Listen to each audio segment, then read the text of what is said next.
Hi Jim, it's a 4-0 defeat here at Motherwell in the Betfred Cup. How do you reflect on it's probably a disappointing day for you? Well, it was a very difficult day for the players. I mean, obviously coming here without so many recognised defenders was always going to be a test for us anyway. And then losing a goal in the first couple of minutes, really, I think put us in the back foot.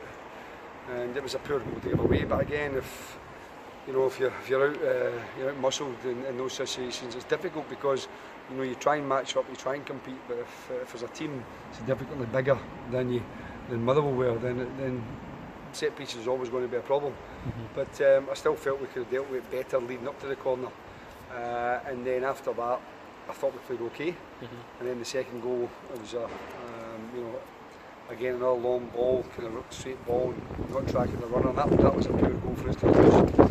And the sending off after that, basically just put the tin lid in it really, and allowed Motherwell to go through the game. And Derek Gadsden had a few good saves. But credit to the players in the second half, they never threw the towel in.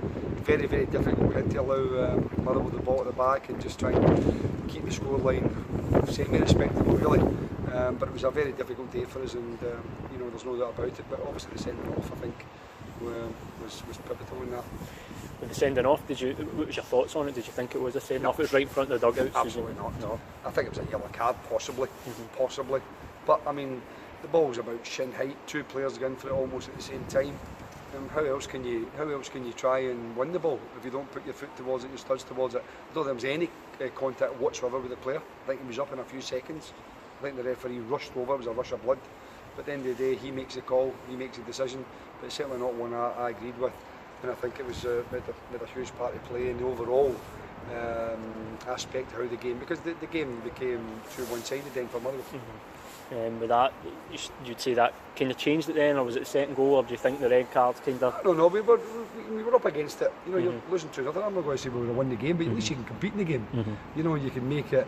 You can have a goal maybe. You can maybe say to the players at half time, listen, if we get one goal back, but if we go and chase the game with 10 men and get slaughtered at the back, then, and as I said before, we've only had one recognised centre back, Darren Baha, who has actually got an ankle injury, but is playing with it as well, so he's even not 100% fit. I thought Conor McManus did really well actually. I thought against really good physical players, I think he stood up well. I think he made one error as far as I can remember, where he mistimed a pass, but overall I thought he did really well. But it was a difficult baptism for him, there's no question about it. But as far as the attitude of the players concerned, you could still see them in the second half. Michael Doyle, Andy Murdoch, Ross Forbes, etc. really bursting, and Robert Thompson putting an unbelievable shift as the Jai up there without very little service. So I think the players deserve a bit of credit for their work ethic. But ultimately, the game was decided early on in the match and by the sending off.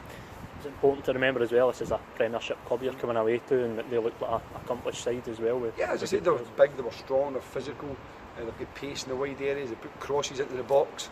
They're a good side, and they've got some really good players. And even at our very best, it would have been a tough test. But I think you've got to be realistic, you've got to come to these places with all your best players available, particularly strong defensively.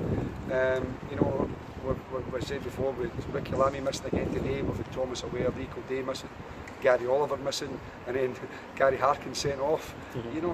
I think if I take 5 Motherwell players out of their team, 5 of their top players, and say, right, on you go, away from home against anybody, it might not have been quite the same result. So, some people might think it's an excuse. I'm just stating the facts.